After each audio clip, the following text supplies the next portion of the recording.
평생 된장찌개만 끓이던 평범한 엄마의 장례식장에 갑자기 검은 정장 차림의 남성들이 나타났습니다. 그들은 일렬로 서서 군대식 경례를 올리며 작전명 흑매의 주인공 정말 고생 많으셨습니다. 라고 말했어요.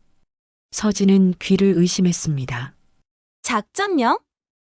흑매? 우리 엄마가?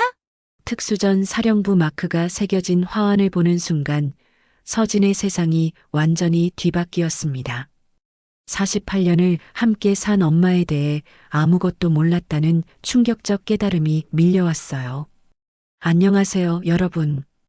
오늘도 마음을 울리는 감동 이야기로 찾아뵙습니다.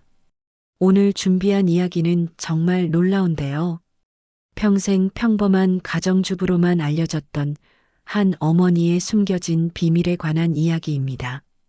장례식장에서 드러난 충격적인 진실, 과연 어떤 일들이 벌어졌을까요?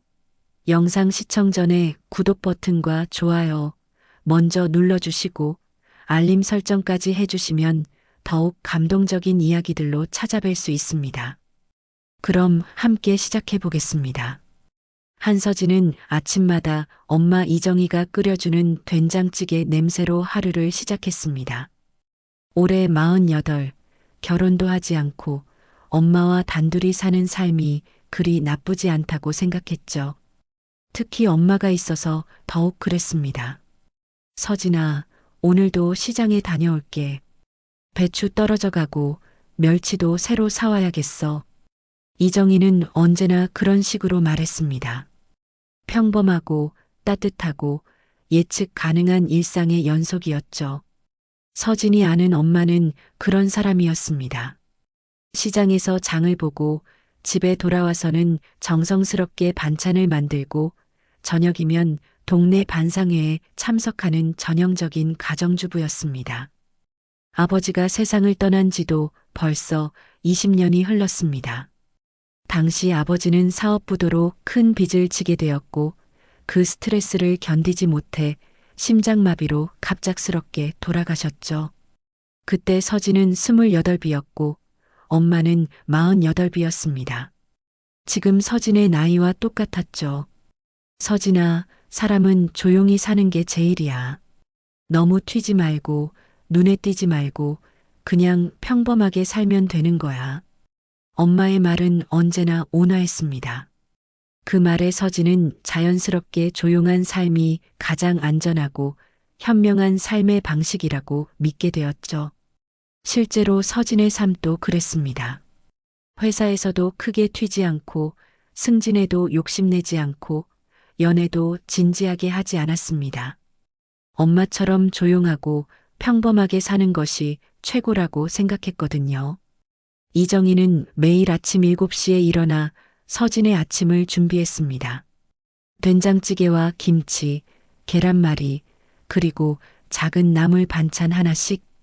서진이 출근하고 나면 혼자 아침을 먹고 설거지를 하고 시장에 갔습니다. 오후에는 동네 어르신들과 정자에서 화투를 치거나 공원에서 산책을 했죠. 저녁이면 서진이 퇴근할 때까지 기다리며 저녁 준비를 했습니다. 엄마, 오늘 뭐 특별한 일 없으셨어요? 특별한 일이 뭐가 있겠니? 그냥 평범한 하루지. 아, 그러고 보니 오늘 반상회에서 새로운 분리수거 방법에 대해 이야기했어. 별거 아니지만 이런 대화가 이들 모녀의 일상이었습니다. 특별할 것 없는 하지만 따뜻한 일상 말입니다. 서진은 이런 평범함 속에서 안정감을 느꼈습니다. 세상이 아무리 복잡하고 빠르게 변해도 집에 오면 엄마가 있고 따뜻한 밥이 있고 조용한 대화가 있었거든요. 이정희는 특히 요리를 잘했습니다. 시장에서 가장 싱싱한 재료만 골라와서 정성스럽게 손질하고 오랜 시간 끓이고 볶고 무쳐서 만드는 음식들.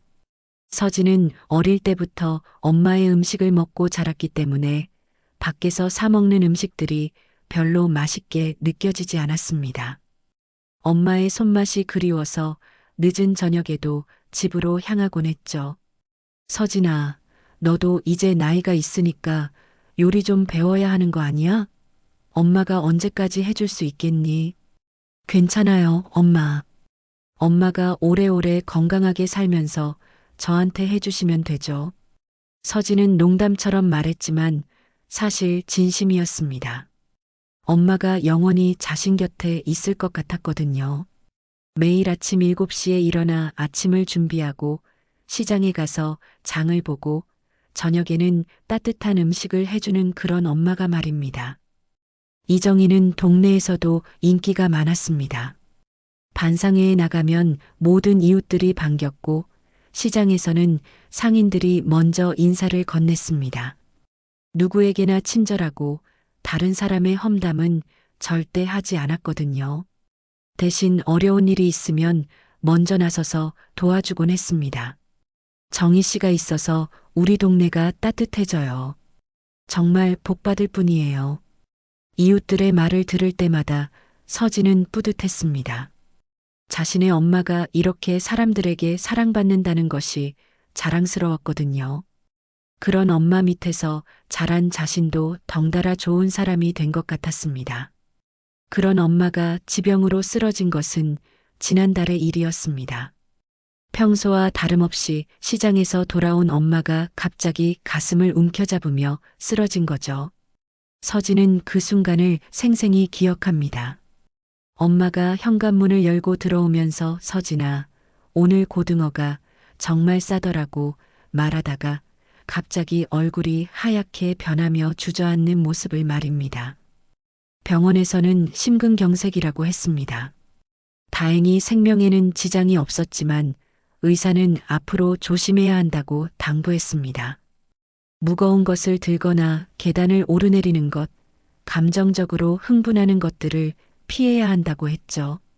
엄마, 이제부터는 제가 시장도 갈게요. 무거운 것도 들지 마시고요. 괜찮다, 서진아. 엄마가 할 수 있어. 그냥 조금 더 천천히 하면 되는 거야. 하지만 이정희는 여전히 예전과 같은 생활을 하려고 했습니다. 서진이 만류해도 시장에 가겠다고 했고 집안일도 계속하겠다고 고집을 부렸죠. 평생 그렇게 살아왔는데 갑자기 바꿀 수는 없다는 것이었습니다. 결국 한 달 후 이정희는 다시 쓰러져 그대로 세상을 떠나게 되었습니다. 이번에는 서진이 퇴근해서 집에 왔을 때였습니다. 엄마는 거실 소파에 앉아 있었는데 마치 잠든 것처럼 평안한 모습이었죠. 서진이 부르고 흔들어도 깨어나지 않았습니다. 평생을 조용하고 평범하게 살았던 엄마의 마지막도 조용했습니다. 고통스러워하지도 않았고 큰 소리를 내지도 않았습니다. 그저 조용히 마치 깊은 잠에 빠진 것처럼 세상을 떠났습니다. 서진은 엄마의 손을 잡고 울었습니다. 따뜻했던 그 손이 점점 차가워져 가는 것을 느끼며 이제 정말로 혼자가 되었다는 것을 실감했죠. 장례식장은 조용했습니다. 서진이 예상했던 대로였죠. 엄마는 평생 조용히 살았던 분이니까 조문객도 많지 않을 거라고 생각했거든요. 동네 이웃 몇 분과 서진의 직장 동료들, 그리고 엄마와 친하게 지냈던 시장 상인들 정도가 올 것이라고 예상했습니다. 실제로 첫날은 그랬습니다. 평소 엄마를 아끼던 분들이 와서 조문을 해주시고 서진과 함께 엄마의 생전 이야기를 나누며 눈물을 흘렸죠. 다들 이정희가 얼마나 좋은 분이었는지, 얼마나 따뜻한 마음을 가진 분이었는지 이야기했습니다. 정희 씨는 정말 마음씨가 고우셨어요. 우리 남편이 아플 때도 죽을 끓여서 가져다 주시고. 맞아요. 저희 집 막내가 아플 때도 밤새 간병을 도와주셨는데. 이웃들의 이야기를 들으며 서진은 다시 한번 엄마를 자랑스럽게 생각했습니다. 평범하지만 누구보다 따뜻한 마음을 가진 분이었다고 말이죠. 그런 엄마의 딸로 살 수 있어서 행복했다고 생각했습니다. 그런데 이튿날 오후 상황이 달라졌습니다. 빈소에 낯선 사람들이 나타나기 시작한 거죠.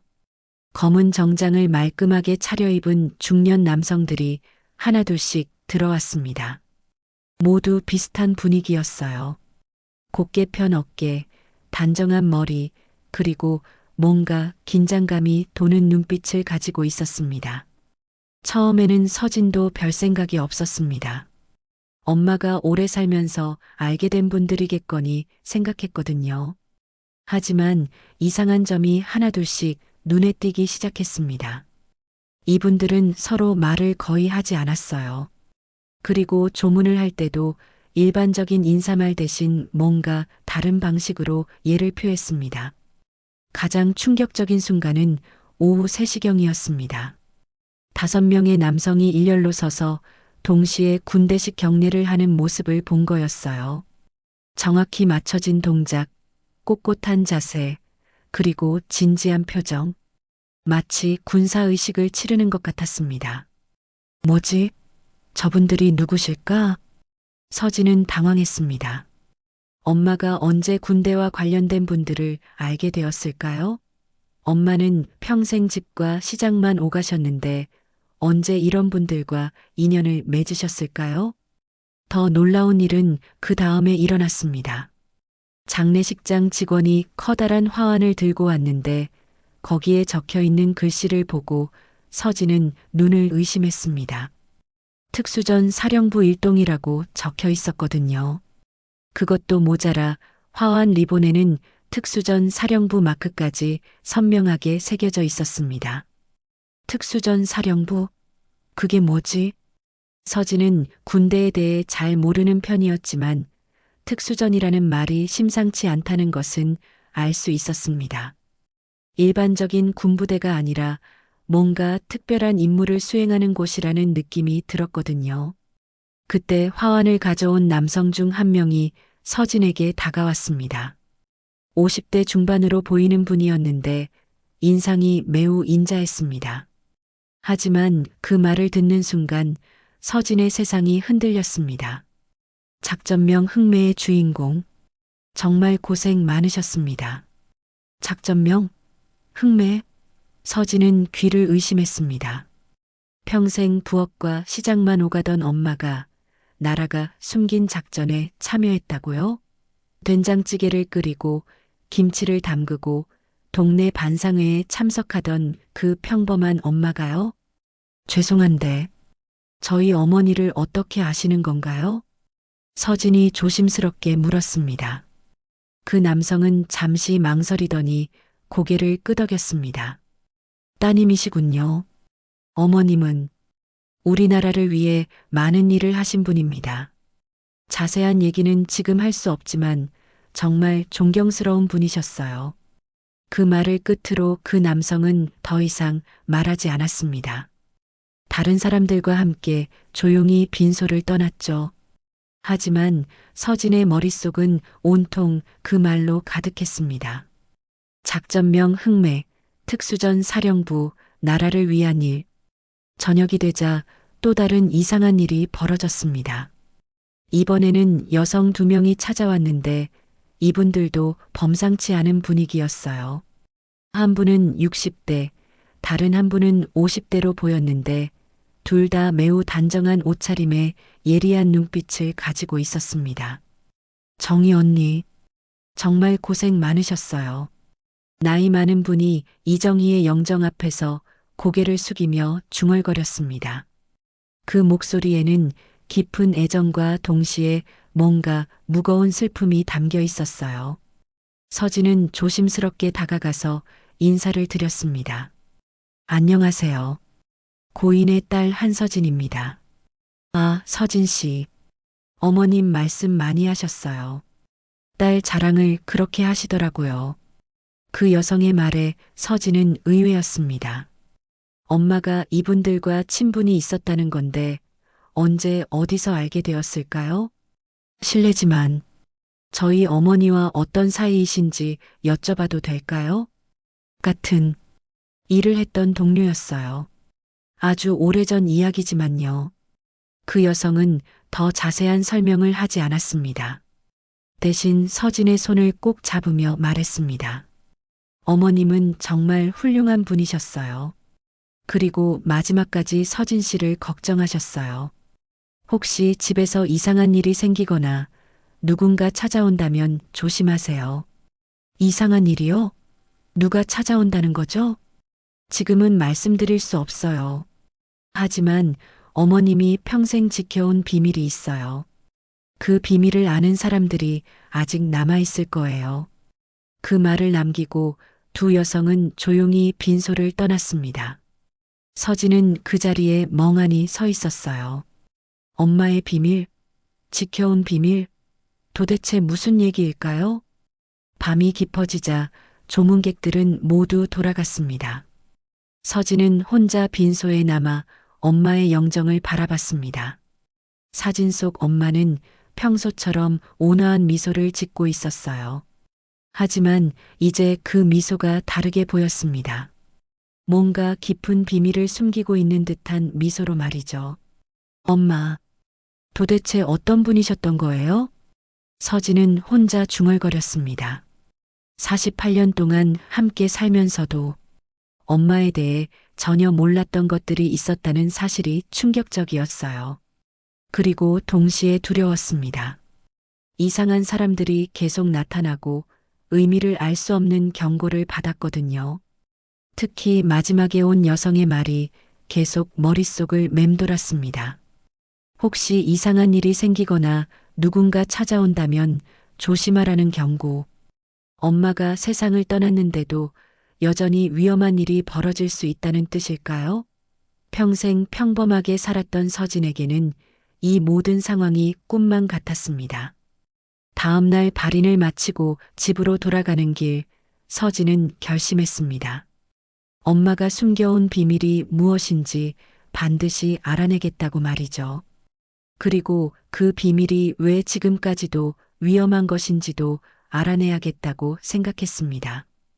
발인을 마치고 집으로 돌아온 서진은 처음으로 엄마 없는 집의 적막함을 온몸으로 느꼈습니다. 평소라면 현관문을 열자마자 들려오던 엄마의 목소리가 없었어요. 서진아, 왔니? 밥 먹었어? 하던 그 따뜻한 목소리 말입니다. 거실에는 엄마의 흔적들이 그대로 남아 있었습니다. 소파 위에 가지런히 개어진 담요, 탁자 위에 독서용 안경, 그리고 반쯤 뜨개질이 완성된 목도리까지. 모든 것이 엄마가 잠시 어디 갔다가 금세 돌아올 것만 같은 모습이었죠. 하지만 서진은 더 이상 슬픔에만 빠져 있을 수 없었습니다. 장례식장에서 만난 이상한 사람들, 특수전 사령부라는 수상한 화환, 그리고 작전명 흑매라는 말이 계속 머릿속을 맴돌았거든요. 엄마가 숨겨온 비밀을 찾아야 했습니다. 서진은 먼저 엄마 방부터 살펴보기로 했습니다. 평생 들어가지 못했던 것은 아니지만 이렇게 자세히 뒤져본 적은 없었거든요. 엄마는 항상 각자 사생활은 존중해야 한다며 서진의 방에도 함부로 들어가지 않으셨고 서진도 마찬가지였습니다. 엄마 방은 여전히 정돈되어 있었습니다. 침대는 깔끔하게 정리되어 있었고 화장대 위에는 간단한 화장품들이 가지런히 놓여 있었어요. 하지만 뭔가 평범하지 않은 단서가 있을 것 같았습니다. 서진은 옷장부터 열어봤습니다. 엄마의 옷들이 색깔별로 정리되어 걸려 있었어요. 대부분 수수한 색깔의 일상복들이었습니다. 하지만 옷장 맨 안쪽에서 이상한 것을 발견했습니다. 다른 옷들과는 전혀 다른 검은색 정장이 하나 걸려 있었거든요. 그 정장은 매우 고급스러워 보였습니다. 재질도 좋았고 디자인도 세련되었어요. 평소 시장에서 사온 옷들과는 차원이 다른 옷이었습니다. 언제 이런 옷을 사셨을까요? 그리고 언제 입으셨을까요? 정장 주머니를 뒤져보니 작은 카드 하나가 나왔습니다. 명함 같았는데 거기에는 이정이라는 이름과 함께 이상한 번호가 적혀 있었어요. 전화번호도 아니고 주민등록번호도 아닌 알 수 없는 숫자들이었습니다. 007HM1991. 이게 뭐지? 서진은 카드를 자세히 살펴봤습니다. 재질이 일반 명함과는 달랐어요. 더 두껍고 더 고급스러웠습니다. 그리고 모서리에는 작은 홀로그램까지 있었죠. 마치 정부기관에서 발급하는 신분증 같았습니다. 옷장을 더 뒤져보니 또 다른 이상한 물건이 나왔습니다. 작은 가죽 파우치였는데 그 안에는 여러 가지 도구들이 들어 있었어요. 작은 칼, 이상한 모양의 열쇠들, 그리고 뭔가 전자기기 같은 것들. 서진은 이런 도구들이 뭐에 쓰이는지 전혀 알 수 없었습니다. 엄마가 이런 걸 왜 가지고 계셨지? 점점 더 혼란스러워졌습니다. 평생 부엌칼 외에는 다른 칼을 만져보지도 않았던 엄마가 이런 위험해 보이는 도구들을 가지고 있었다니 믿기지 않았어요. 서진은 옷장을 완전히 비우고 뒤쪽을 살펴보기로 했습니다. 혹시 벽 뒤에 뭔가 숨겨진 것이 있을까 생각했거든요. 옷들을 모두 꺼내고 나니 옷장 뒤쪽 벽에 이상한 부분이 보였습니다. 다른 부분보다 조금 튀어나온 것 같았어요. 손으로 눌러보니 그 부분이 움직였습니다. 작은 문 같은 것이 열리면서 그 안에서 철제 금고가 나타났어요. 생각보다 큰 금고였습니다. 가로, 세로 각각 50cm 정도 되는 크기였죠. 금고에는 디지털 자물쇠가 달려 있었습니다. 6자리 숫자를 입력해야 열리는 방식이었어요. 서진은 잠시 고민했습니다. 비밀번호가 뭘까요? 엄마의 생일? 아니면 아버지의 생일? 아니면 자신의 생일? 첫 번째로 엄마의 생일을 입력해 봤습니다. 삐삐삐 틀렸다는 소리가 났어요. 두 번째로 아버지의 생일을 입력해 봤습니다.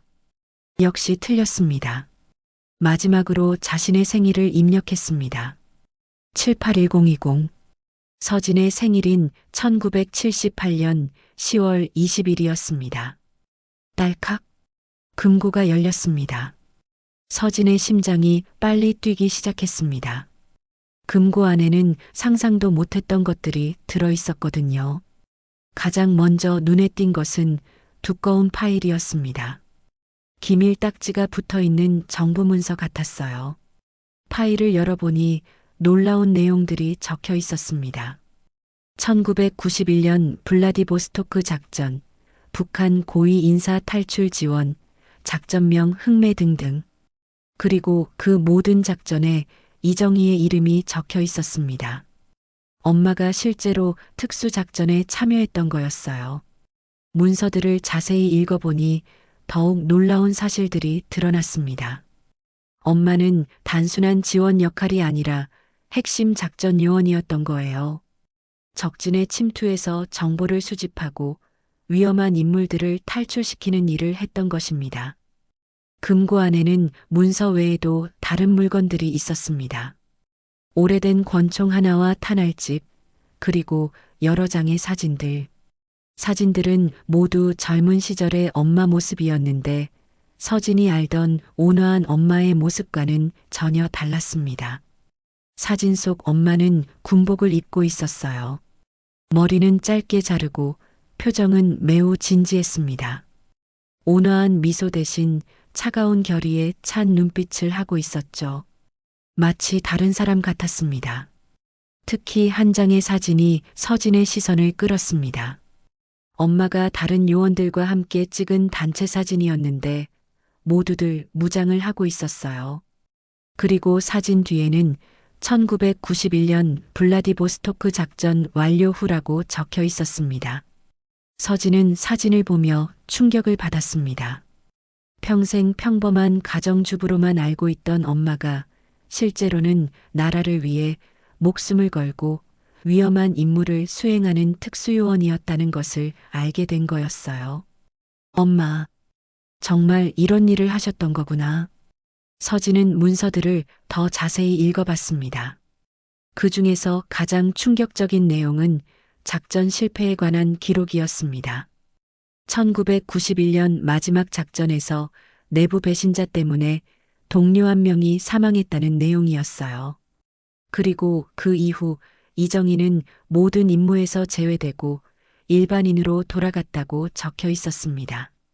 배신자, 동료의 죽음. 서진은 점점 더 엄마의 고통을 이해하게 되었습니다. 평생 조용히 살라고 했던 엄마의 말도, 평범함을 추구했던 엄마의 삶도 모두 이유가 있었던 거였어요. 위험한 과거를 숨기고 딸을 보호하기 위해 그렇게 살 수밖에 없었던 것입니다. 금고 맨 아래에는 봉투 하나가 더 있었습니다. 봉투에는 서진에게라고 엄마의 손글씨로 적혀 있었어요. 서진은 떨리는 손으로 봉투를 열었습니다. 서진아, 이 편지를 읽는다는 것은 엄마가 세상을 떠났다는 뜻이겠구나. 미안하다. 평생 숨겨온 것들이 많다. 하지만 너를 지키기 위해서였어. 만약 이상한 일이 생기면 김재호를 찾아라. 예비역 중령이고 엄마와 함께 일했던 사람이야. 전화번호는 010-3847-2951이다. 조심해라, 서진아. 서진은 편지를 여러 번 읽어봤습니다. 엄마가 직접 남긴 마지막 메시지였거든요. 그리고 그 메시지는 또 다른 비밀의 문을 열어주는 열쇠 같았습니다. 김재호라는 사람을 찾아가면 엄마의 과거에 대해 더 자세히 알 수 있을 것 같았어요. 서진은 망설였습니다. 정말 그 사람에게 전화를 걸어야 할까요? 엄마의 비밀을 파헤치는 것이 옳은 일일까요? 하지만 장례식장에서 만난 이상한 사람들, 그리고 조심하라는 경고들을 생각하면 진실을 알아야 할 것 같았습니다. 용기를 내서 전화를 걸었습니다. 몇 번의 신호음 후에 굵직한 남성의 목소리가 들려왔어요. 여보세요? 안녕하세요. 혹시 김재호 중령님이신가요? 예, 그런데 누구십니까? 저는 이정희 씨의 딸 한서진입니다. 전화 너머로 잠시 침묵이 흘렀습니다. 그리고 나서 김재호의 목소리가 조금 달라졌어요. 더 조심스럽고 더 진지해졌습니다. 정희 씨가 세상을 떠나셨다고 들었습니다. 조의를 표합니다. 감사합니다. 저희 어머니가 중령님 연락처를 남겨두셨어요. 한번 뵙고 싶은데 가능할까요? 또다시 침묵이 흘렀습니다. 김재호는 뭔가 고민하는 것 같았어요. 혹시 정희 씨 방에서 뭔가 발견하셨나요? 네, 금고를 발견했어요. 그 안에 여러 가지 문서들이. 알겠습니다. 전화로는 안 됩니다. 내일 오후 2시에 용산 전쟁기념관 앞에서 만나시죠. 저는 회색 재킷을 입고 있을 겁니다. 네, 알겠습니다. 전화를 끊고 나서 서진은 밤새 잠을 이루지 못했습니다. 내일 만날 김재호라는 사람이 엄마의 어떤 비밀을 알고 있을까요? 그리고 그 비밀은 얼마나 위험한 것일까요? 다음 날 오후 서진은 약속 시간보다 일찍 전쟁기념관에 도착했습니다. 주변을 둘러보니 회색 재킷을 입은 중년 남성이 벤치에 앉아 있었어요. 키가 크고 어깨가 넓으며 군인 특유의 꼿꼿한 자세를 하고 있었습니다. 혹시 김재호 중령님이신가요? 한서진 씨죠? 만나서 반갑습니다. 김재호는 일어나서 정중하게 인사했습니다. 그의 첫인상은 매우 신뢰할 만했어요. 진지하지만 따뜻한 눈빛을 가지고 있었고 말투도 정중했습니다.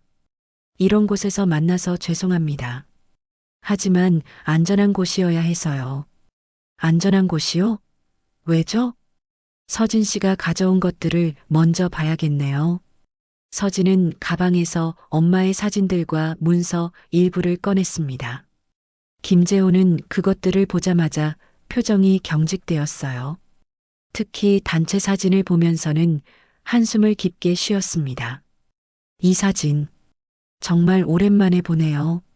1991년 블라디보스토크 작전 직후에 찍은 거군요. 중령님도 이 사진에 계신가요? 네, 여기 이 사람이 저입니다. 김재호가 가리킨 곳에는 젊은 시절의 그가 있었습니다. 지금보다 훨씬 젊었지만 눈빛만은 지금과 똑같았어요. 어머니는 정말 어떤 분이셨던 거죠? 김재호는 잠시 주변을 둘러본 후 조용히 말하기 시작했습니다. 정희 씨는 우리 팀의 유일한 여성 특작원이었어요. 하지만 단순히 여성이라서 특별했던 게 아니라 실력이 뛰어나서 특별했죠. 어떤 상황에서도 침착했고 판단력이 정확했어요. 그리고 무엇보다 동료들을 끝까지 지키려고 했습니다. 특작원이라니 정말 믿기지 않아요. 냉전 말기였어요. 북쪽에서 남쪽으로 넘어오려는 고위 인사들이 있었고 우리는 그들을 안전하게 탈출시키는 임무를 맡았습니다. 매우 위험한 일이었죠. 한번 실수하면 국제적인 문제가 될 수도 있었거든요. 김재호의 설명을 들으며 서진은 점점 더 엄마가 자랑스러워졌습니다. 동시에 엄마가 얼마나 힘든 삶을 살았는지도 이해하게 되었어요. 그런데 1991년 마지막 작전에서 문제가 생겼다고 문서에 적혀 있던데 김재호의 표정이 어두워졌습니다. 그는 잠시 말을 멈추고 하늘을 바라봤어요. 그때 일은 정말 말하기 힘듭니다. 우리 팀에 배신자가 있었어요. 작전 정보가 새어나갔고 그 때문에 동료 한 명이 목숨을 잃었습니다. 배신자가요? 네. 우리는 서로를 가족처럼 믿고 있었는데 그중 한 명이 돈을 받고 정보를 팔아넘긴 거였어요. 정희 씨는 그 일로 큰 충격을 받았습니다. 자신을 믿고 따랐던 동료가 자신 때문에 죽었다고 생각했거든요. 서진은 가슴이 아팠습니다. 엄마가 평생 그런 무거운 짐을 지고 살았다는 것을 알게 된 거였어요. 그 배신자는 어떻게 되었나요? 잡지 못했어요. 작전이 실패한 후 흔적도 없이 사라져 버렸습니다. 하지만 정희 씨는 언젠가 그를 찾아서 동료의 원수를 갚겠다고 다짐했어요. 김재호는 잠시 말을 멈추고 서진을 바라봤습니다. 그의 눈빛에는 걱정이 가득했어요. 서진 씨, 솔직히 말씀드리겠습니다. 정희 씨가 세상을 떠난 지금 그 배신자가 다시 움직일 가능성이 있어요. 정희 씨가 가지고 있던 증거들을 찾으려고 할 수도 있습니다. 증거요? 네. 그 배신자의 정체를 밝힐 수 있는 결정적인 증거 말입니다. 정희 씨는 평생 그 증거를 지켜왔어요. 그리고 아마 서진 씨에게 남겨두었을 겁니다. 서진은 소름이 돋았습니다. 엄마가 평생 지켜온 증거가 자신에게 있다는 뜻일까요? 그리고 그 때문에 위험에 처할 수도 있다는 것일까요? 중령님, 제가 어떻게 해야 할까요? 일단 집에 있는 모든 자료들을 안전한 곳에 보관하세요. 그리고 혹시 이상한 일이 생기면 즉시 저에게 연락하세요. 정희 씨와의 약속이니까 서진 씨를 지켜드리겠습니다. 그때 김재호의 휴대폰이 울렸습니다. 전화를 받은 그의 얼굴이 순간적으로 굳어졌어요. 서진 씨, 지금 당장 집으로 가세요. 그리고 조심하세요. 누군가 서진 씨 집 주변을 맴돌고 있다는 제보가 들어왔습니다. 김재호의 경고를 들은 서진은 급하게 전쟁기념관을 떠났습니다. 택시를 타고 집으로 향하는 동안 마음이 불안했어요. 정말 누군가 자신을 지켜보고 있는 걸까요? 그리고 그들의 목적은 무엇일까요? 집에 도착한 서진은 먼저 주변을 살펴봤습니다. 평소와 다른 점은 없어 보였어요. 하지만 뭔가 이상한 느낌이 들었습니다. 마치 누군가의 시선을 받고 있는 것 같은 기분이었죠. 현관문을 열고 들어서는 순간 서진은 깜짝 놀랐습니다. 집안이 완전히 엉망이 되어 있었거든요. 거실의 소파는 뒤집혀 있었고 서랍들은 모두 열려서 내용물들이 바닥에 흩어져 있었습니다. 누군가 집을 뒤진 게 분명했어요. 도둑이 들었나? 서진은 서둘러 엄마 방으로 향했습니다. 가장 걱정되는 것은 금고였어요. 혹시 금고 안에 중요한 자료들이 사라진 건 아닐까요? 엄마 방 역시 난장판이었습니다. 옷장은 열려 있었고 옷들이 바닥에 흩어져 있었어요. 그리고 옷장 뒤쪽의 비밀 공간은 완전히 열려 있었습니다. 금고도 열려 있었죠. 서진이 가장 두려워했던 일이 벌어졌습니다. 금고 안의 문서들과 권총이 모두 사라져 있었어요. 엄마의 과거를 증명할 수 있는 유일한 증거들이 사라진 것입니다. 다행히 어제 가져나온 사진 몇 장은 가방 안에 있었지만 나머지는 모두 없어졌습니다. 누가 이런 짓을? 서진은 바로 경찰서에 신고했습니다. 하지만 경찰의 반응은 의외였어요. 일반적인 절도 사건처럼 처리하려고 했거든요.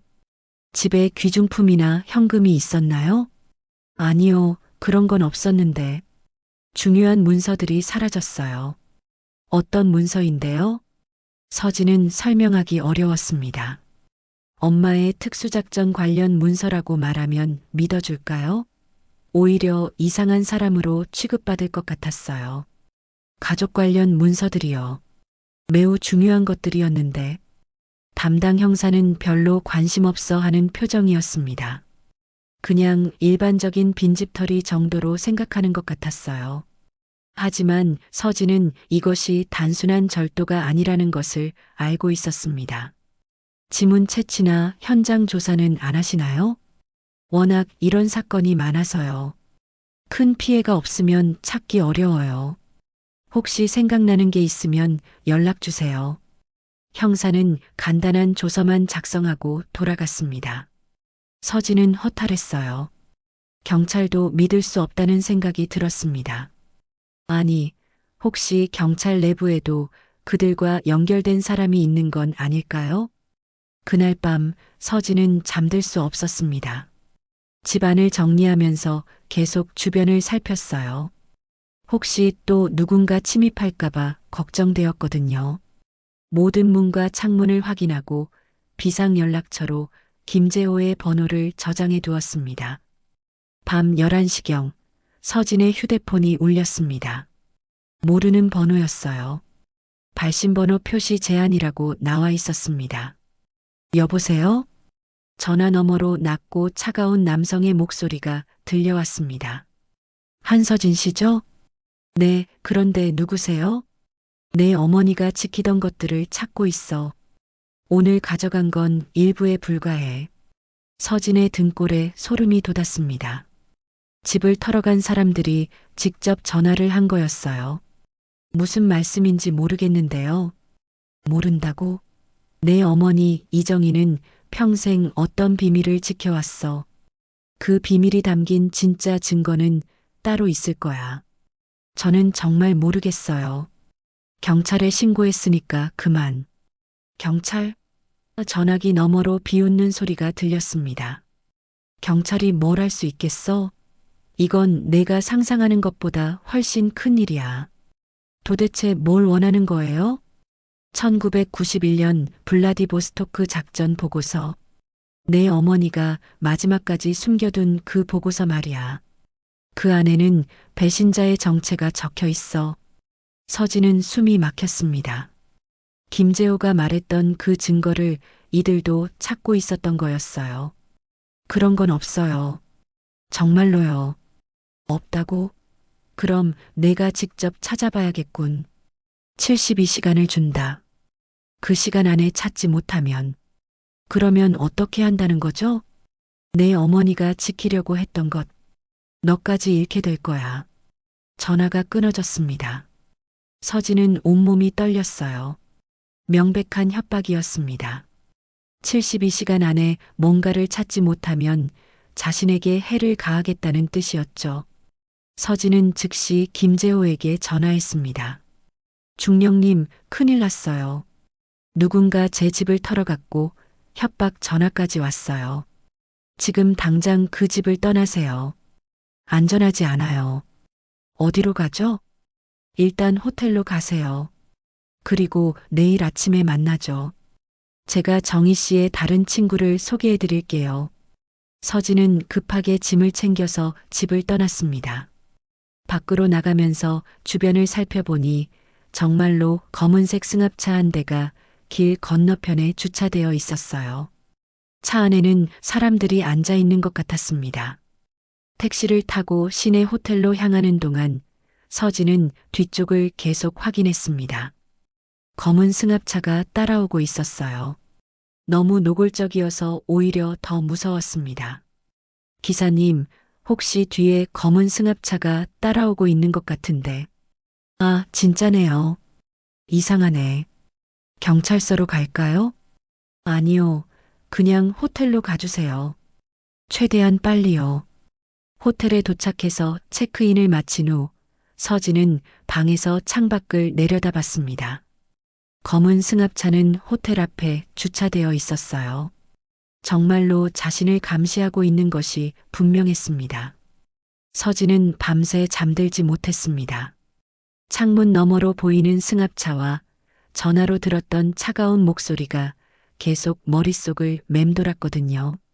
엄마가 평생 지켜온 비밀이 이렇게 위험한 것이었다니 정말 상상도 못했습니다. 새벽 5시경 서진은 문득 깨달았습니다. 엄마가 남긴 마지막 단서가 있을지도 모른다는 것을요. 집안에서 못 찾았다고 해서 끝이 아닐 수도 있었어요. 엄마는 정말 중요한 것은 다른 곳에 숨겨두었을 수도 있었거든요. 엄마와 가장 친했던 사람은 누구였을까요? 시장에서 반찬 가게를 하는 박금희 아주머니가 떠올랐습니다. 엄마는 거의 매일 그 가게에 들렀고 박금희와는 자매처럼 지냈거든요. 혹시 엄마가 무언가를 맡겨두지 않았을까요? 서진은 새벽이 밝자마자 박금희를 만나기로 결심했습니다. 72시간이라는 시간 제한이 있었고 시간이 많지 않았어요. 더 늦기 전에 엄마의 진짜 비밀을 찾아야 했습니다. 새벽 7시 서진은 호텔을 나와 시장으로 향했습니다. 다행히 검은 승합차는 보이지 않았어요. 아마 새벽이라 방심한 것 같았습니다. 서진은 이 기회를 놓치지 않고 서둘러 박금희의 반찬 가게로 갔습니다. 시장은 이른 시간임에도 불구하고 벌써 활기를 띠고 있었습니다. 상인들이 하나둘씩 가게를 열고 새벽장을 보러 온 사람들이 오가고 있었어요. 평소 엄마와 함께 자주 다녔던 이 시장이 이제는 낯설게 느껴졌습니다. 박금희의 반찬 가게는 시장 안쪽에 있었습니다. 작지만 정갈한 가게였고 항상 맛있는 반찬들로 가득했어요. 박금희는 엄마보다 2살 많은 70살이었는데 엄마와는 40년 넘게 친구로 지냈던 분이었습니다. 어머, 서진아. 이렇게 일찍 웬일이야? 박금희는 서진을 보자마자 반갑게 맞아주었습니다. 하지만 서진의 표정을 보더니 금세 걱정스러운 얼굴이 되었어요. 왜 그래? 얼굴이 안 좋아 보이네. 혹시 어디 아픈 거야? 아주머니, 혹시 시간 있으실 때 중요한 얘기 좀 할 수 있을까요? 그럼, 잠깐만 기다려. 가게 문 닫고 안으로 들어가자.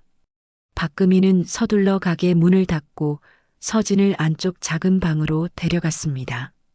차를 끓여주면서 서진의 이야기를 들어보겠다고 했어요. 아주머니, 저희 엄마에 대해서 물어볼 게 있어요. 정말 중요한 일이에요.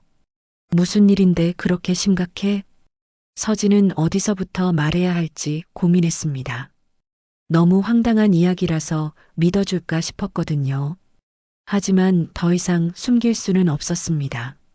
엄마가 옛날에 특수작전에 참여하셨던 것 같아요. 집에서 관련 자료들을 발견했는데 누군가 훔쳐갔어요. 박금희의 손이 멈췄습니다.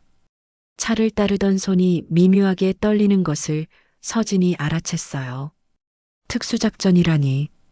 그게 무슨 소리야? 아주머니도 모르세요? 정말 모르시는 거예요? 박금희는 한참 동안 말이 없었습니다. 그리고 깊은 한숨을 쉬더니 서진을 바라봤어요.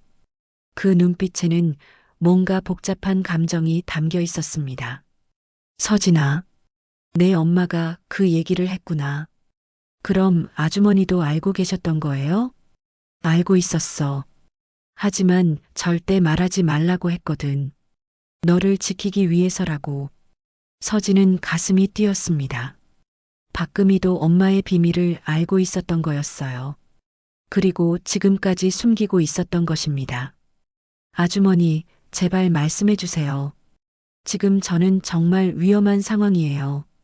박금희는 잠시 망설이더니 고개를 끄덕였습니다. 정희가 시장에 온 것도 사실은 위장이었어. 평범한 가정주부로 살기 위한 연기였던 거지. 하지만 정말로는 마지막 임무 실패로 동료를 잃었고 그 죄책감 때문에 괴로워했어. 동료를 잃었다고요? 응. 1991년에 마지막 작전이 있었는데 그때 팀에 배신자가 있었거든. 그 배신자 때문에 작전이 실패했고 정의와 가장 가까웠던 동료가 목숨을 잃었어. 박금희의 목소리에는 깊은 슬픔이 담겨 있었습니다. 마치 자신의 일처럼 아파하는 것 같았어요. 그 배신자가 누구인지 아세요? 정의는 알고 있었어. 하지만 증거가 없었거든. 그래서 평생 그 증거를 찾으려고 했어. 그리고 박금희는 말을 멈추고 서진을 자세히 바라봤습니다. 서진아, 혹시 누군가 너를 위협하고 있는 거야? 네. 어제 집이 털렸고 협박 전화도 받았어요. 72시간 안에 뭔가를 찾으라고 했는데. 아, 이런. 정희가 그렇게 걱정했던 일이 결국 벌어졌구나. 박금희는 급하게 일어나서 방 안의 오래된 찬장을 열었습니다. 맨 위쪽 선반에서 낡은 보자기에 쌓인 물건을 꺼냈어요. 정희가 돌아가기 한 달 전에 이걸 맡겨두고 갔어. 혹시 자신에게 무슨 일이 생기면 서진이에게 전해달라고 했거든. 보자기를 열어보니 작은 카세트 테이프와 봉투가 하나 들어 있었습니다. 봉투에는 서진에게 마이너스 엄마의 마지막 선물이라고 적혀 있었어요. 이 테이프를 들어봐. 내 엄마가 직접 녹음한 거야. 박금희는 오래된 카세트 플레이어를 꺼내서 테이프를 넣었습니다. 잠시 후 엄마의 목소리가 들려왔어요. 하지만 평소의 온화한 목소리와는 달리 매우 단호하고 진지한 톤이었습니다. 서진아, 이 녹음을 듣는다는 것은 엄마에게 무슨 일이 생겼다는 뜻이겠구나. 미안하다. 평생 숨겨온 것들이 너에게 피해를 줄까봐 걱정했는데 결국 그렇게 되었네. 서진은 엄마의 목소리를 들으며 눈물이 났습니다. 돌아가신 엄마가 직접 남긴 마지막 메시지였거든요. 엄마는 1991년 블라디보스토크 작전에서 배신자를 목격했어. 그 사람은 지금 큰 권력을 가지고 있어. 국회의원이 되었고 많은 사람들이 그를 존경하고 있지. 하지만 그는 동료를 죽음으로 몰아넣은 배신자야. 테이프 속 엄마의 목소리는 점점 더 격양되었습니다. 그 사람의 이름은 이상철. 현재 국회 국방위원회 위원장이야. 그는 당시 우리 작전의 지휘관이었어. 하지만 북쪽에서 돈을 받고 작전 정보를 팔아넘겼지. 그 때문에 우리 동료 김영수가 죽었어. 서진은 충격을 받았습니다. 배신자가 현직 국회의원이라니, 그것도 국방위원회 위원장이라니 믿을 수 없었어요. 증거는 블라디보스토크 작전 보고서 원본에 있어. 그 안에는 이상철의 배신 행위가 자세히 기록되어 있어. 하지만 그 보고서는 너무 위험해서 집에 보관할 수 없었어. 그럼 어디에 있는 거죠? 서진이 혼자 중얼거렸지만 마치 엄마가 들은 것처럼 테이프에서 답이 나왔습니다. 보고서는 김영수의 무덤에 있어. 영등포 추모공원 3구역 142번. 김영수의 묘비 뒤쪽 땅속에 방수 상자에 넣어서 묻어두었어. 그것이 유일한 증거야. 테이프가 끝났습니다. 서진과 박금희는 한동안 말이 없었어요. 너무나 충격적인 내용이었거든요. 서진아, 이제 어떻게 할 거야? 찾아야죠. 그 보고서를 찾아서 진실을 밝혀야 해요. 엄마가 평생 지키려고 했던 것을 이제 제가 지켜야죠. 박금희는 걱정스러운 표정으로 서진을 바라봤습니다. 하지만 너무 위험해. 이상철은 지금 권력을 가진 사람이야. 그가 이 사실을 알게 되면 아주머니, 저에게는 선택의 여지가 없어요. 72시간이라는 시간 제한도 있고 이미 저를 위협하고 있어요. 가만히 있으면 더 위험해질 것 같아요. 서진은 봉투를 열어봤습니다. 안에는 추모공원 지도와 김영수에 대한 간단한 정보가 적혀 있었어요. 그리고 마지막에는 엄마의 손글씨로 이런 말이 적혀 있었습니다. 서진아, 엄마가 못다한 일을 부탁한다. 김영수의 명예를 회복시켜주고 진짜 배신자를 세상에 알려라. 그것이 엄마의 마지막 소원이다. 서진은 결심했습니다. 오늘 밤 추모공원에 가서 그 보고서를 찾아오겠다고 말이죠. 위험하지만 더 이상 미룰 수 없었습니다. 그날 밤 11시 서진은 김재호와 함께 영등포 추모공원에 도착했습니다. 박금희에게서 들은 이야기를 김재호에게 전하자 그는 즉시 함께 가겠다고 했어요. 혼자서는 너무 위험하다는 이유였습니다. 정말 이 무덤에 보고서가 있을까요? 정희 씨라면 충분히 그럴 수 있어요. 김영수는 정희 씨에게 가장 소중한 동료였거든요. 그의 무덤만큼 안전한 곳은 없었을 거예요. 추모공원은 밤이라 더욱 으스스했습니다. 가로등이 듬성듬성 있었지만 무덤 사이는 어두컴컴했어요. 서진과 김재호는 손전등을 들고 3구역 142번을 찾아갔습니다. 김영수의 묘비는 다른 것들보다 소박했습니다. 고 김영수 1961년 1991년 조국을 위해 희생한 영웅이라고 적혀 있었어요. 서진은 묘비를 보며 가슴이 아팠습니다. 30살의 나이에 목숨을 잃은 젊은 군인이었거든요. 여기가 맞는 것 같네요. 김재호는 묘비 뒤쪽을 살펴봤습니다. 다른 부분보다 땅이 조금 다른 것 같았어요. 아마 나중에 파서 묻은 흔적인 것 같았습니다. 삽을 가져왔어요. 조심히 파봅시다.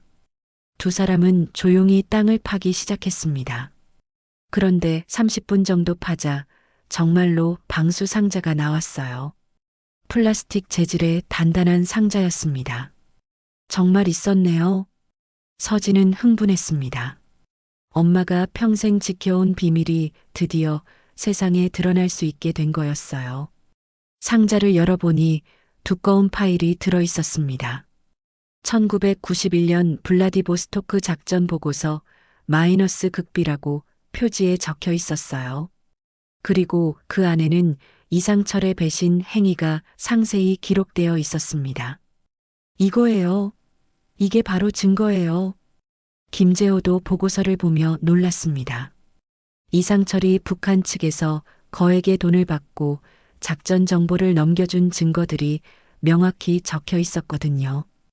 은행 계좌 내역, 접촉 기록, 심지어 녹음 파일까지 있었습니다. 이 정도면 충분해요. 이상철을 법정에 세울 수 있어요. 하지만 그때 갑자기 주변에서 차 소리가 들렸습니다. 여러 대의 차가 추모공원으로 들어오고 있었어요. 서진과 김재호는 재빨리 손전등을 끄고 숨었습니다. 검은 승합차 세대에서 사람들이 내렸습니다. 모두 어둠 속에서도 전문적으로 움직이는 것을 보니 훈련된 사람들 같았어요. 그들은 서진과 김재호가 있는 곳을 향해 다가오고 있었습니다. 들켰나 봐요.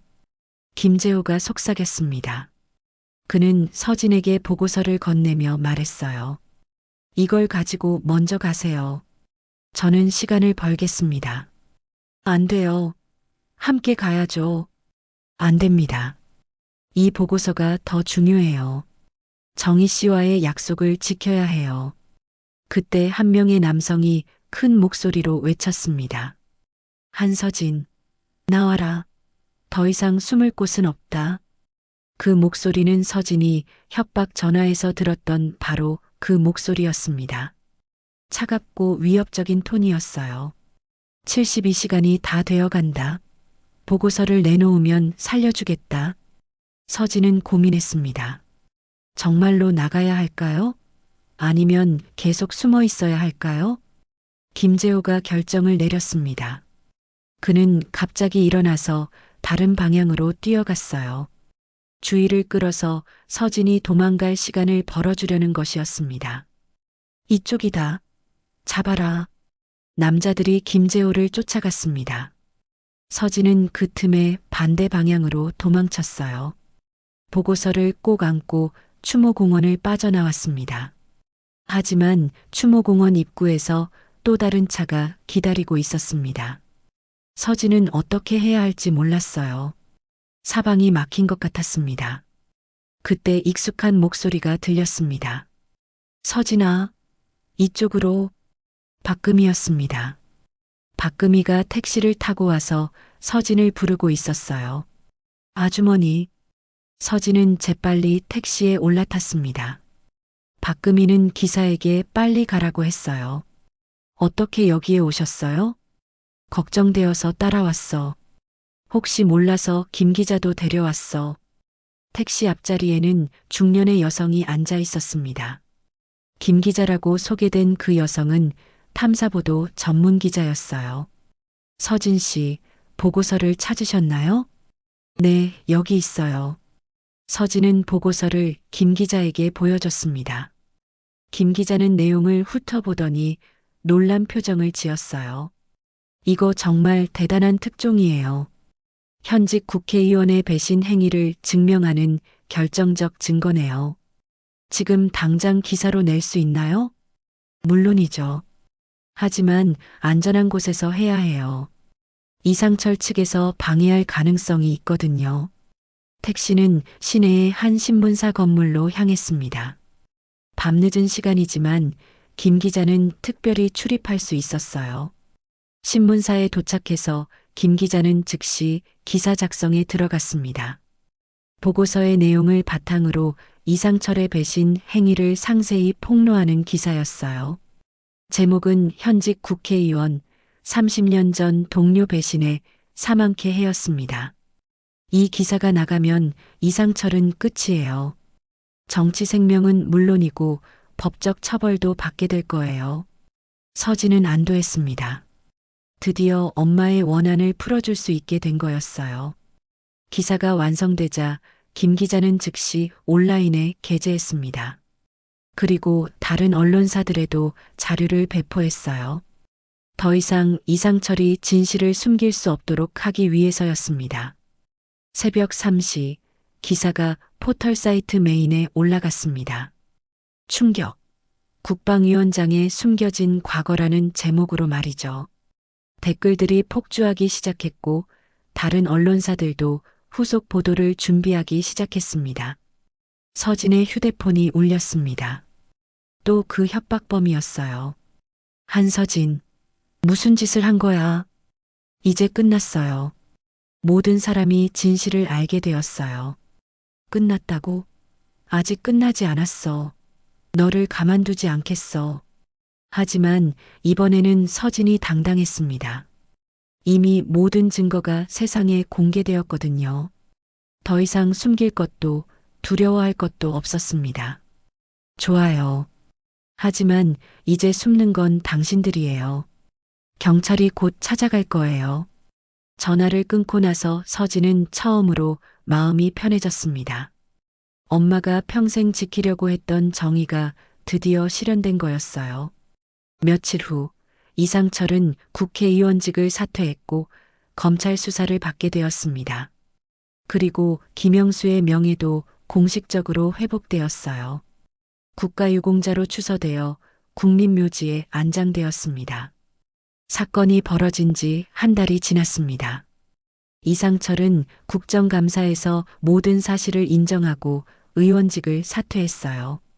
검찰 수사 결과 국가기밀 누설죄와 동료 살해 교사죄로 기소되었고 1심에서 징역 15년을 선고받았습니다. 30년 만에 정의가 실현된 순간이었죠. 서진은 집으로 돌아왔습니다. 한때 엉망이 되었던 집은 깨끗하게 정리되었어요. 이웃들과 박금희가 도와주어서 예전 모습을 되찾을 수 있었습니다. 하지만 이제 그 집에서 느끼는 감정은 전과 달랐어요. 거실에는 새로운 것이 하나 추가되었습니다. 엄마 이정희의 군복과 훈장이 액자에 넣어져 벽에 걸려 있었어요. 더 이상 숨겨야 할 비밀이 아니었거든요. 엄마는 조국을 위해 헌신한 영웅이었고 그 사실을 당당히 드러낼 수 있게 되었습니다. 엄마, 이제야 알겠어요. 당신이 평생 감춰온 이유를. 서진은 엄마의 영정 앞에서 중얼거렸습니다. 엄마가 늘 말하던 조용히 살라는 말이 단순한 평범함을 추구하는 것이 아니라 사랑하는 딸을 지키기 위한 선택이었음을 이제서야 깨달았거든요. 엄마는 평생 김영수의 죽음에 대한 죄책감을 안고 살았습니다. 배신자를 잡지 못했다는 자책감, 그리고 언젠가 그 배신자가 자신을 찾아와 딸에게 해를 끼칠까봐 하는 걱정까지. 모든 것이 서진을 보호하기 위한 엄마의 사랑이었어요. 김재호가 찾아왔습니다. 그날 밤 추모공원에서 붙잡혔지만 며칠 후 무사히 풀려났어요. 이상철의 부하들이었던 그 사람들도 모두 체포되어 처벌받았습니다. 서진 씨, 정희 씨가 정말 자랑스러워 하실 거예요. 30년 동안 못다한 일을 딸이 해낸 거니까요. 엄마가 더 대단하셨어요. 평생 그 무거운 비밀을 혼자 감당하셨잖아요. 김재호는 서진에게 작은 상자를 건네주었습니다. 이건 정희 씨가 받았어야 할 훈장이에요. 블라디보스토크 작전 당시의 공로를 인정받아서 뒤늦게나마 추서되었어요. 상자 안에는 아름다운 훈장이 들어 있었습니다. 조국을 위한 헌신과 희생에 감사하며라는 글귀가 새겨져 있었어요. 서진은 그 훈장을 받아들고 눈물을 흘렸습니다. 엄마, 이제 당당하게 인정받으셨어요. 며칠 후 국립묘지에서 김영수의 추서식이 열렸습니다. 30년 만에 그의 명예가 공식적으로 회복되는 순간이었어요. 서진도 참석했습니다. 엄마를 대신해서 김영수에게 마지막 인사를 드리기 위해서였죠. 김영수의 가족들도 참석했습니다. 그의 어머니는 90살의 고령이었지만 아들의 명예 회복을 보기 위해 참석하셨어요. 서진은 그 어머니에게 깊이 고개를 숙였습니다. 죄송합니다. 저희 어머니가 더 일찍 진실을 밝혔어야 했는데. 아니에요. 정희 씨도 충분히 고생하셨어요. 그리고 결국 진실이 밝혀졌잖아요. 이제 우리 영수도 편히 쉴 수 있을 거예요. 김영수의 어머니는 오히려 서진을 위로해 주었습니다. 그 따뜻함에 서진은 또다시 눈물을 흘렸어요. 추서식이 끝난 후 서진은 새로운 결정을 내렸습니다. 앞으로의 삶에 대한 계획이었어요. 더 이상 예전처럼 조용하고 평범하게만 살 수는 없을 것 같았습니다. 엄마의 유지를 이어받아 뭔가 의미 있는 일을 하고 싶었거든요. 서진은 국가기록원에 연락했습니다. 거기서 자원봉사자를 모집한다는 소식을 들었어요. 특히 군사 관련 기록을 정리하고 보존하는 일이었습니다. 안녕하세요. 자원봉사 신청하고 싶어서 연락드렸어요. 어떤 분야에 관심이 있으신가요? 군사 기록 정리요. 특히 특수작전 관련 자료들을 제대로 보존하고 싶어요. 국가기록원의 담당자는 서진의 신청을 반겼습니다. 최근 이상철 사건으로 군사 기록의 중요성이 다시 부각되었거든요. 제대로 된 기록 보존이 얼마나 중요한지 모든 사람이 깨닫게 된 것입니다. 서진은 일주일에 3번씩 국가기록원에서 봉사하기 시작했습니다. 오래된 군사 문서들을 디지털화하고 분류하고 보존하는 일이었어요. 비록 눈에 띄지 않는 일이었지만 서진에게는 매우 의미 있는 일이었습니다. 그 과정에서 서진은 엄마와 비슷한 처지의 많은 분들을 알게 되었습니다. 조국을 위해 헌신했지만 제대로 인정받지 못한 분들, 가족들조차 그 사실을 모르고 있는 분들이 많았어요. 서진은 그분들의 이야기도 세상에 알리고 싶었습니다. 어느 날 박금희가 시장에서 만난 새로운 이야기를 가져왔습니다. 서진아, 어제 한 할머니가 오셨는데 남편분이 6.25 때 특수임무를 수행하셨다고 하시더라고. 그런데 관련 자료가 없어서 보훈 혜택도 못 받고 계신데. 정말요? 제가 도와드릴 수 있을 것 같은데요. 서진은 그 할머니를 찾아뵙고 국가기록원에서 관련 자료를 찾아드렸습니다. 다행히 기록이 남아 있어서 뒤늦게나마 국가유공자로 인정받을 수 있었어요. 이런 일들이 계속되면서 서진은 점점 더 보람을 느꼈습니다. 엄마처럼 보이지 않는 곳에서 세상을 지키는 일을 하고 있다는 생각이 들었거든요. 화려하지는 않지만 정말 필요한 일을 하고 있다는 자부심이 생겼습니다. 6개월 후 서진은 정식으로 국가기록원에 취직했습니다. 자원봉사로 시작한 일이 평생의 직업이 된 것입니다. 동료들은 서진의 열정과 성실함을 인정해 주었어요. 서진 씨 덕분에 묻혀있던 많은 기록들이 빛을 보게 되었어요. 정말 고마워요. 상사의 말에 서진은 뿌듯함을 느꼈습니다. 엄마가 지키지 못했던 것들을 자신이 지키고 있다는 생각이 들었거든요. 저녁에 집으로 돌아온 서진은 거실벽에 걸린 엄마의 군복을 바라봤습니다. 이제는 슬픔보다 자긍심이 더 컸어요. 그런 훌륭한 엄마의 딸이라는 것이 자랑스러웠고 그 유지를 이어받아 살아갈 수 있다는 것이 행복했습니다. 엄마, 이제 알겠어요. 당신이 저에게 물려주신 진짜 유산이 뭔지 말이에요. 돈이나 재산이 아니라 옳은 일을 위해 희생할 줄 아는 마음이었구나. 서진은 엄마의 영정에 꽃을 한 송이 올렸습니다. 그리고 조용히 다짐했어요. 앞으로도 엄마처럼 보이지 않는 곳에서 세상을 지키는 일을 계속하겠다고 말입니다.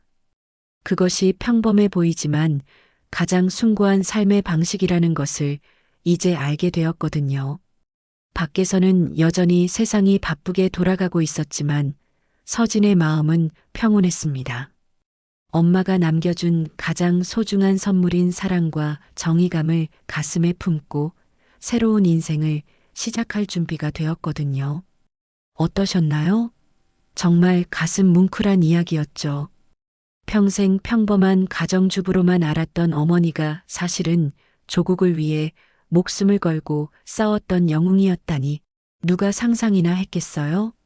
그리고 그 모든 비밀을 딸을 지키기 위해 평생 혼자 감당하셨던 어머니의 마음은 또 얼마나 무거웠을까요?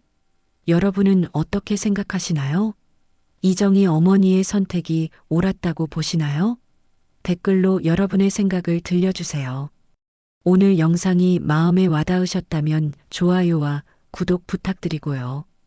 부모님의 사랑이 얼마나 깊고 위대한지 다시 한번 느껴보는 따뜻한 하루 되시길 바랍니다.